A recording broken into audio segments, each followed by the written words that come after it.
Hi, everybody. Welcome back to the MetaStellar YouTube channel. My name is Maria KOROLOV. I'm the editor here at MetaStellar. And are you looking for some free science fiction and fantasy books to get you through this weekend? We've got them. Today's list includes a sexy horned alien, 2 apocalyptic events, and 2 different maids living in 2 different fantasy worlds. But before we get to that, I want to thank reviews editor Krista Noland and our editors E.S. Foster, Terry Wells, and Alex KOROLOV for helping us with reviews. And Terry Wells and E.S. Foster are here with us today. And hi, Terry. Hi, Emma. Hi.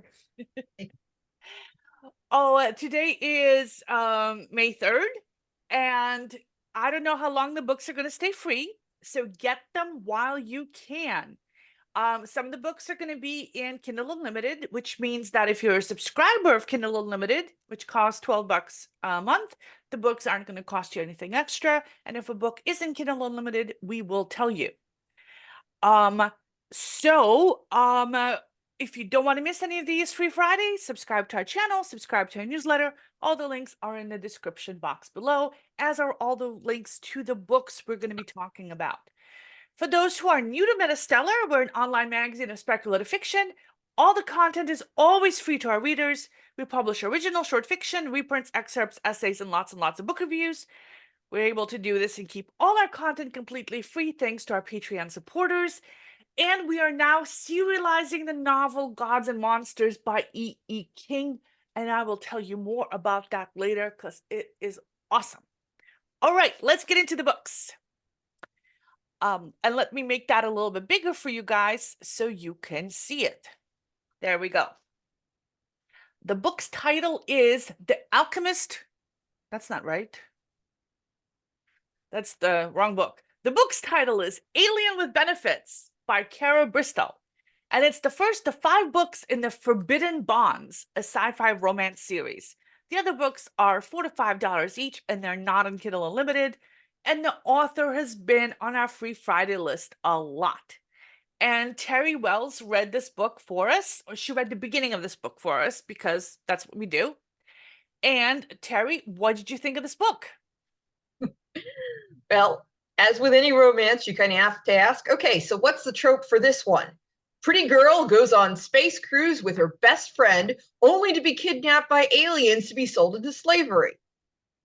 Her name is Holly, and she manages to escape, only to be kidnapped again by a big horned, why do they always have horns?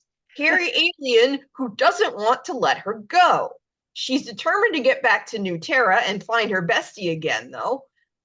Given the title, of course, there's likely to be some romance along the way. Now, there's more to this alien than meets the eye. Aeon's a prince reluctantly facing a political marriage, though he can find no real fault with his intended mate. His people and her people have been at war for centuries, though, and there's a question raised as to whether he can trust her not to kill him in his sleep. But his father, the king, is adamant.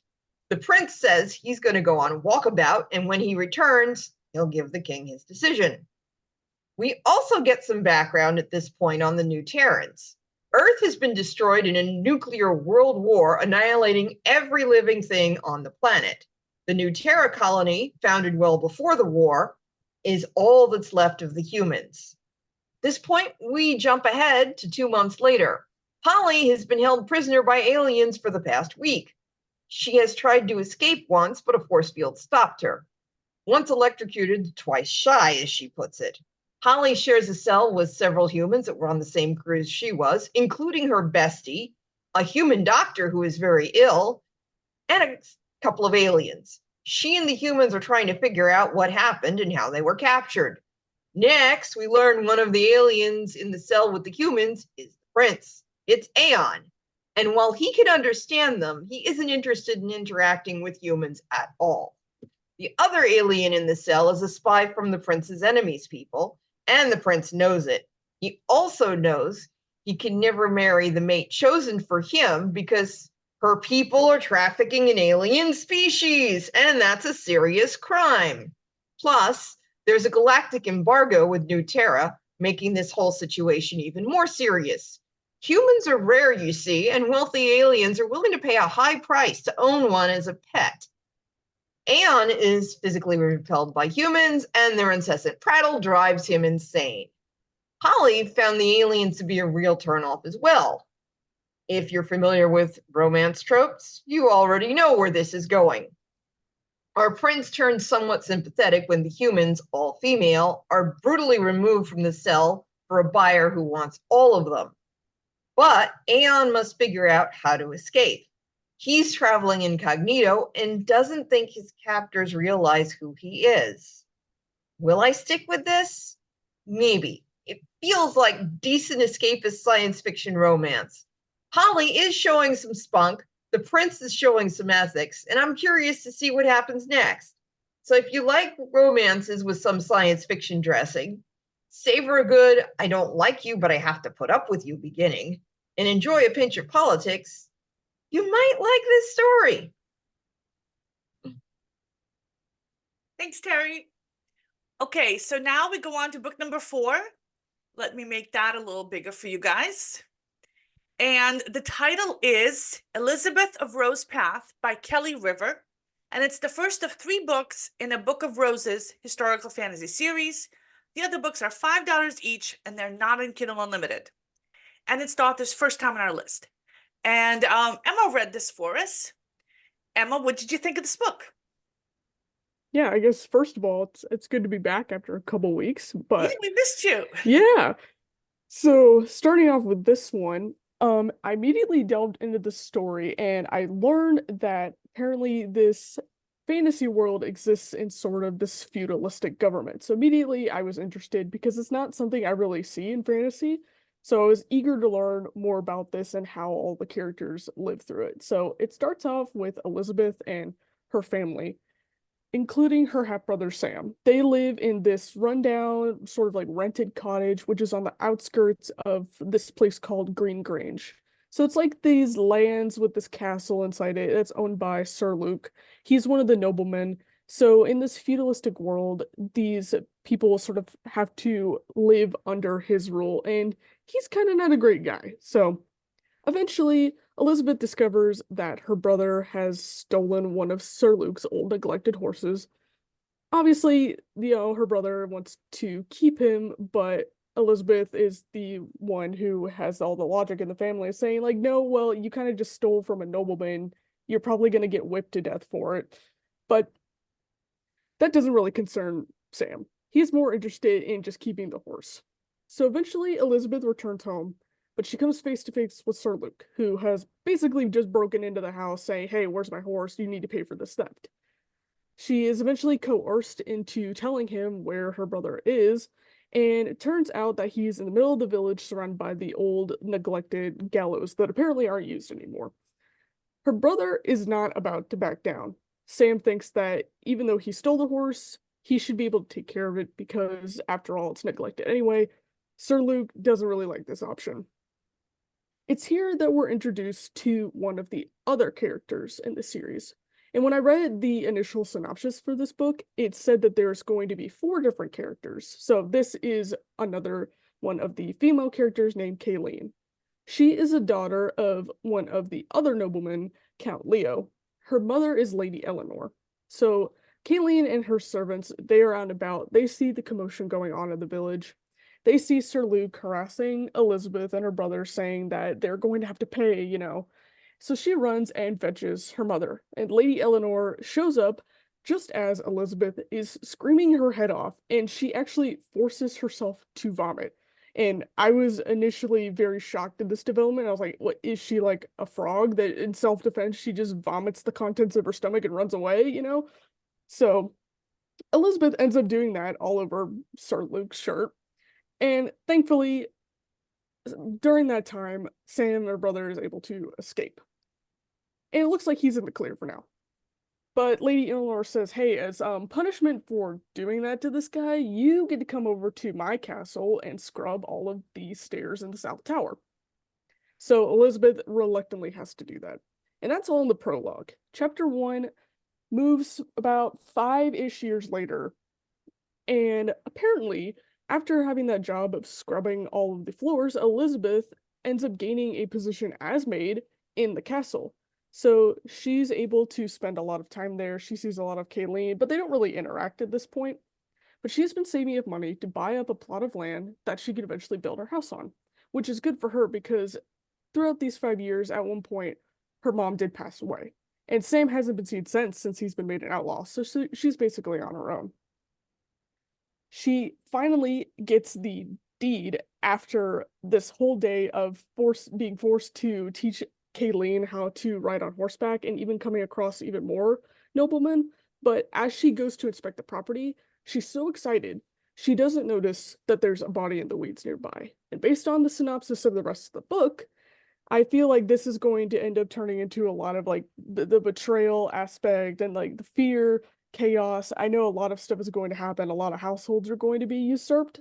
So eventually, she, Kayleen, and then two others, Isaac and Edward, are supposed to all meet together, and their point of views are all going across. So I've been a fan of fantasy authors exploring feudalism, like other types of government, because sometimes you don't really see that type of thing, and it's also interesting looking at it from different perspectives in history. So that was fun to see. And it was fun to see all the world building because it wasn't all in your face. A lot of it was really easy to digest, so it was a lot easier to get into the story.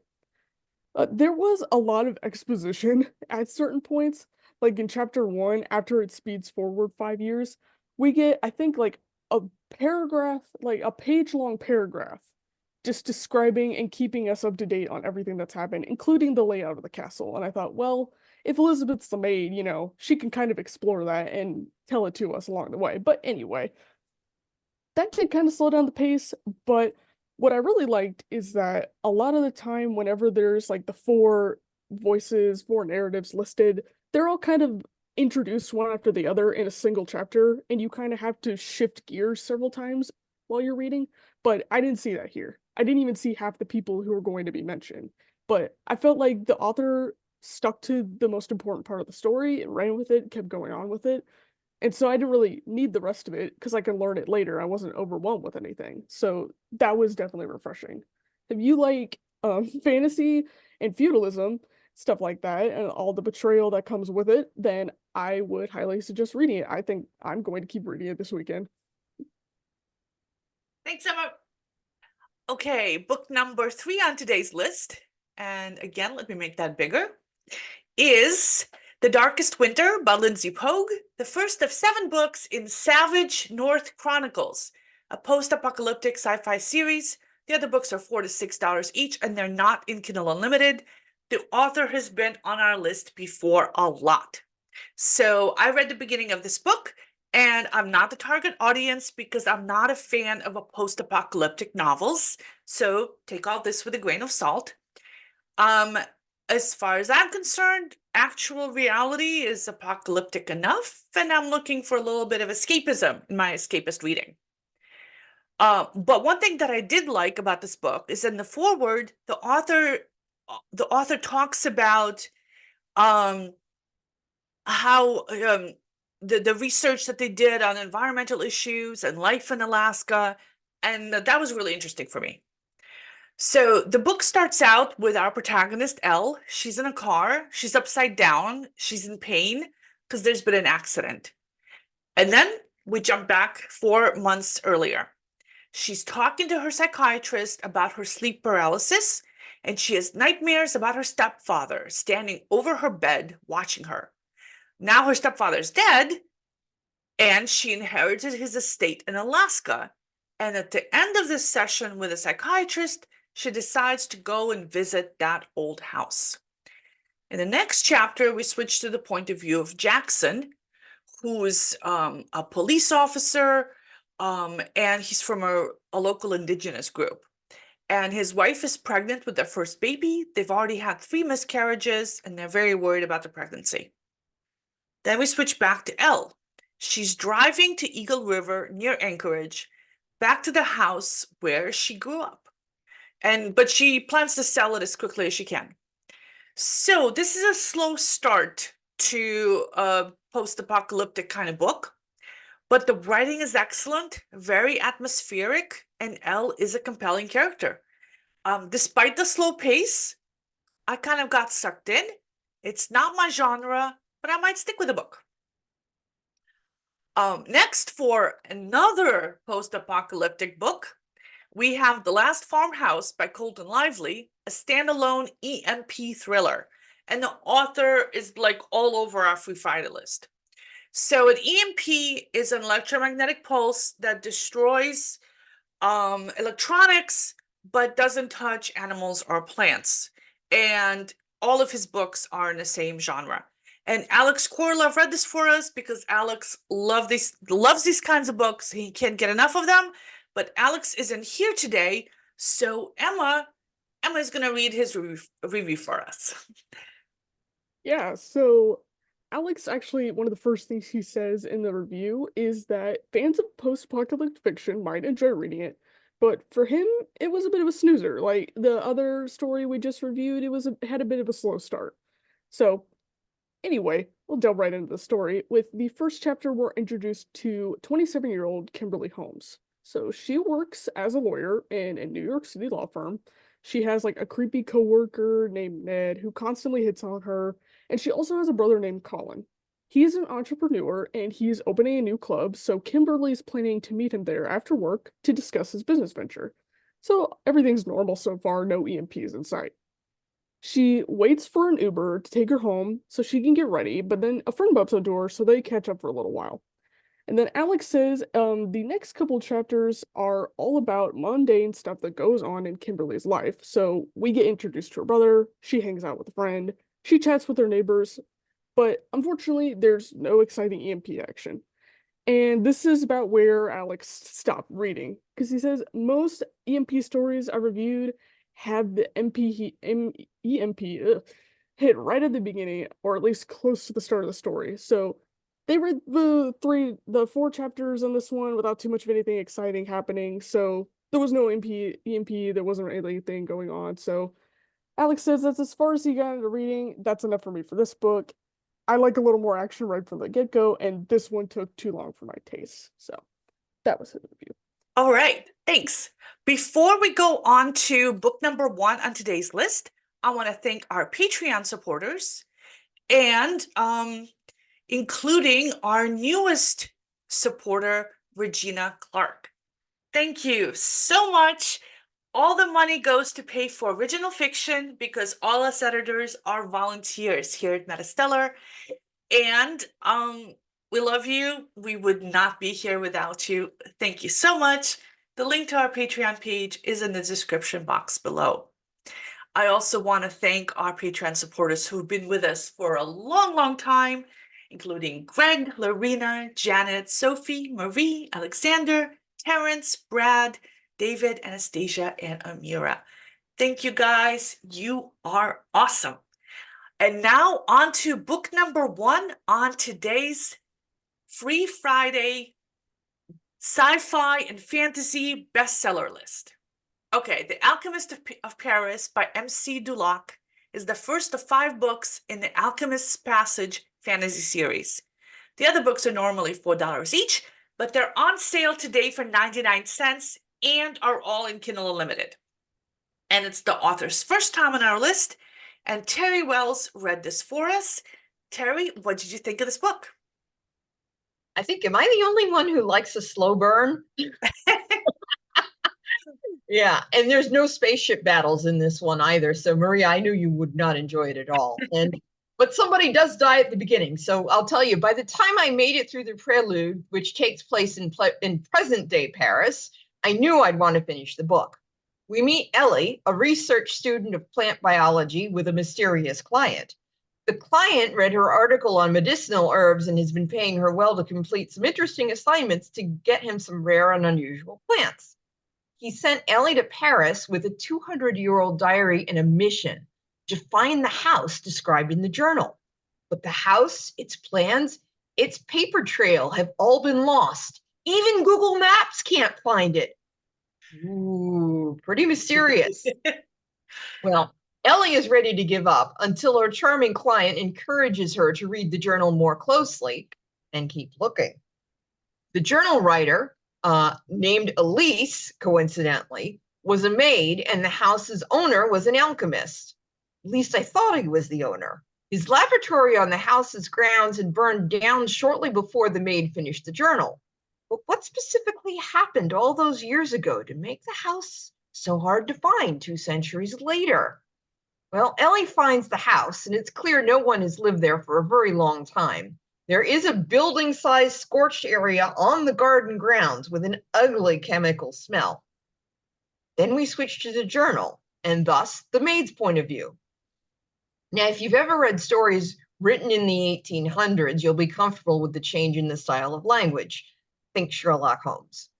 We learn Elsie loves helping some monks in their medicinal garden and almost disappears into the forest trying to find an ingredient for a monk's recipe that he's working on. See, she lives in a convent. She's an orphan. So she returns triumphant and keeps that feeling close to her heart, even when the nuns punish her. Now, I very much related to that character.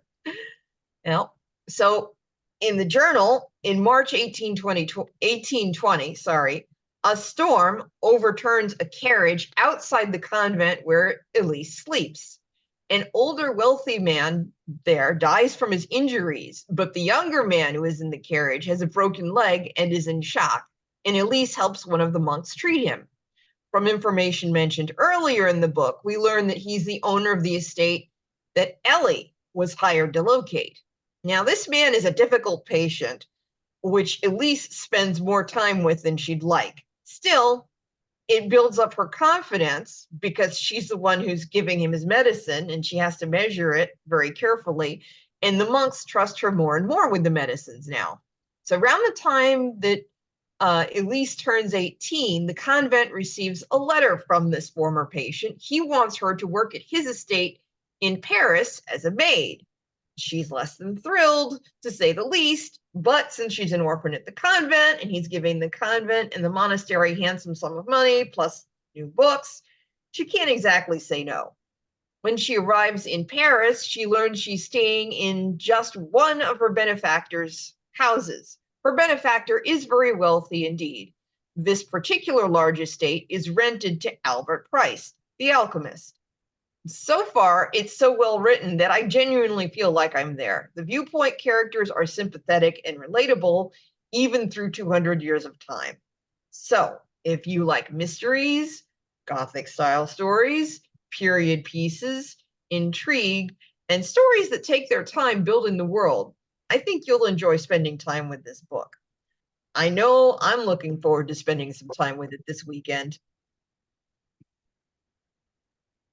Thanks, Terry. And that wraps up our breakdown of the top 5 free sci-fi and fantasy books on Amazon today.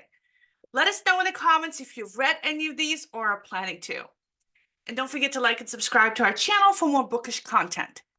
And to our newsletter or to visit our website if you don't want to miss any of the free short stories we publish every week.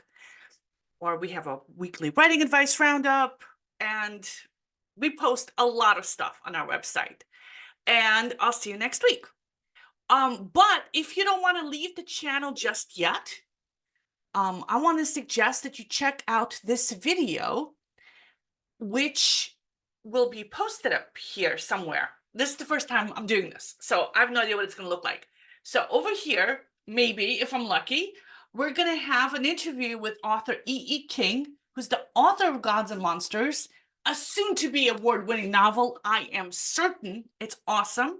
We have 10 installments already posted on our website, and the author herself, E.E. King, reads these installments every week for us on our MetaStellar channel, and the first installment is linked up here.